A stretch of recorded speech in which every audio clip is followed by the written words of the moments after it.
Maçonaria, na verdade, eu preciso contar a história do que é maçonaria para você entender. Eu não tenho como fazer com que você entenda sem entender como chegou a maçonaria até os dias de hoje. A maçonaria, na verdade, ela é uma instituição que começou a trabalhar na Idade Média.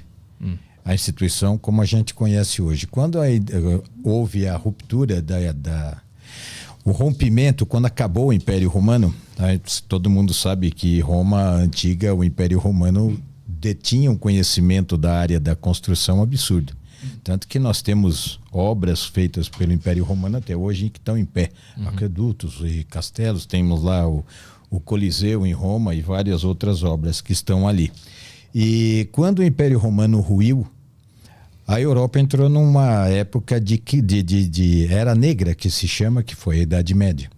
Os povos, as pessoas se juntaram em pequenos feudos e você tinha lá o dono da terra, que era o senhor feudal com a sua família, e camponeses que ficavam ali trabalhando em troca de proteção. Era um trabalho escravo, porque você nascia, morria e vivia vivia e morria naquele local, trabalhando para o senhor feudal. Então, na plantação e fazendo o trabalho para a família toda. Mas nesse meio de social existiam aqueles que, na época de Roma, conheciam e tinham conhecimento da arte da construção. E essas pessoas, então, eram uma casta à parte daquilo que existia na normalidade de feudos. Então, era um grupo de pessoas, eram guildas de pedreiros livres, né? Franc-maçon é pedreiro livre em francês, Freemason, que é em inglês.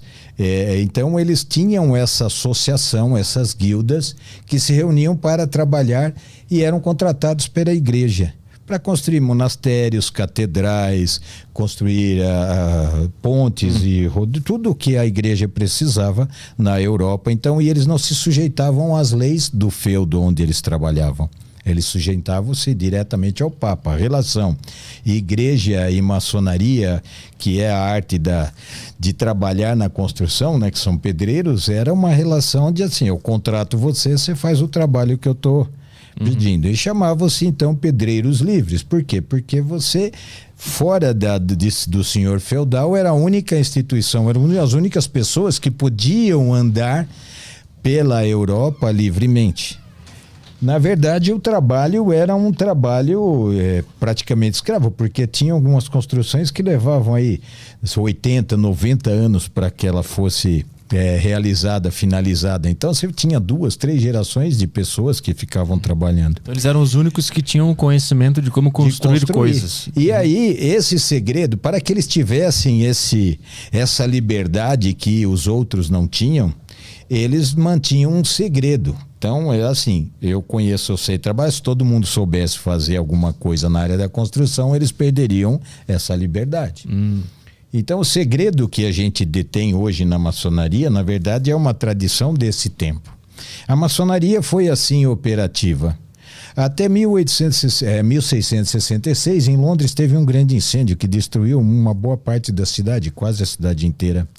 Então, muitas dessas guildas, né, desses grupos de pedreiros, se dirigiram para a Inglaterra, para Londres, para reconstruir a cidade. E aí, nesse momento, já começou a haver um declínio da arte da construção e também começou a haver uma mudança cultural na civilização na Europa, que começaram a ter os grandes pensadores, os iluministas, que começavam a pensar e a questionar várias coisas. Então, saiu daquela era, né, o que foi o Renascimento. E essas pessoas elas tinham guarida e começaram a entrar na maçonaria. A maçonaria até 1717, por volta no começo do século XVIII, ela era operativa, o que a gente chamava de maçonaria operativa. Então eles trabalhavam realmente na arte da construção. Tem uma ata da loja mais antiga que se tem conhecimento, que é na Irlanda, onde tem a ata escrito lá que havia uma punição para um dos chefes dos pedreiros, que ele tinha tratado mal a pessoa que estava limpando a chaminé. Então era uma loja maçônica. E loja maçônica, por exemplo, que tem o nome de loja, é um significado fonético que para similar ao que é em inglês. Porque loja, na verdade, ela vem de load, que em inglês significa alojamento, que é onde ficam os pedreiros quando eles estão no canteiro de obras. Até hoje é assim, né? Quando você tem o canteiro de obra, você tem o alojamento onde ficam os pedreiros. Então, load. Então, eles ficavam ali e eles eram pedreiros que trabalhavam na pedreira mesmo. Cortava pedra, tinha gente que conhecia a arte do metal e trabalhava e construíam as catedrais e as igrejas e tudo. E com o declínio desse trabalho de construção, porque o conhecimento foi expandindo. Aí começaram a colocar para dentro da instituição pessoas que pensavam, esses pensadores, essas pessoas que tinham ideias de liberdade, de respeito, que começou a mudar a ideia do mundo. E saiu, então a Europa começou a sair daquela idade das trevas e começou a ter o renascimento. E essas pessoas começaram a ingressar na ordem. Por quê? Porque a maçonaria, ela dá liberdade para quem quiser de pensar livremente. Ela respeita a liberdade de pensamento. A gente tem essa visão. E a maçonaria passou de operativa para especulativa. Então nós começamos a trabalhar a parte filosófica. Então a pedra, quando nós nos transformamos em maçonaria especulativa, nós fizemos com que cada uma das pessoas se tornasse uma pedra para a construção de um edifício social ideal. Então mudou a parte filosófica, então de pedra que faz a construção, o ser humano passou a ser uma pedra, filosoficamente falando, para ser um construtor de um edifício social ideal. E o que nós trabalhamos dentro da maçonaria, nas nossas sessões? O lapidar, que a gente chama o lapidar a pedra bruta. Você, quando trabalha a pedra, simbolicamente, você está tirando arestas para que na construção as pedras fiquem bem justinhas para construir o edifício.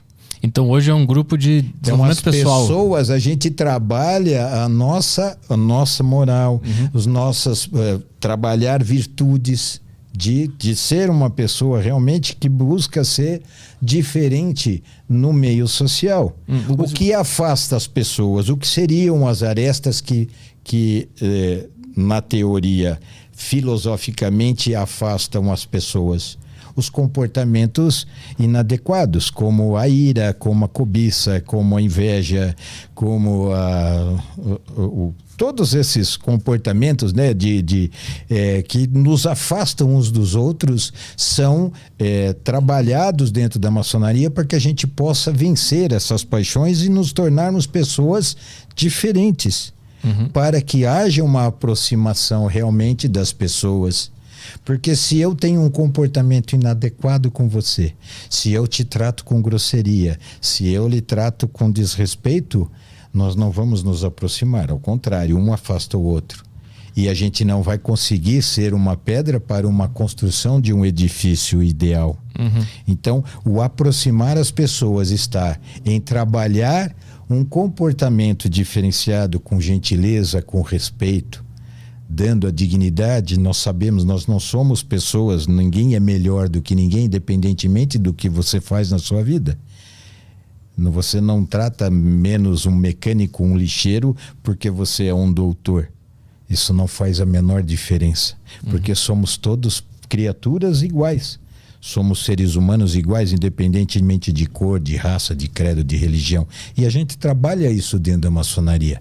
Existe perfeição dentro da ordem? Lógico que não. A maçonaria é composta por homens, é composta por pessoas, e todos nós somos seres falhos. E ela nos ensina a entender que através do conhecimento, do autoconhecimento, quando nós sabemos que somos seres falhos, a gente pode corrigir. Se você acha que você é uma pessoa perfeita, você não vai evoluir.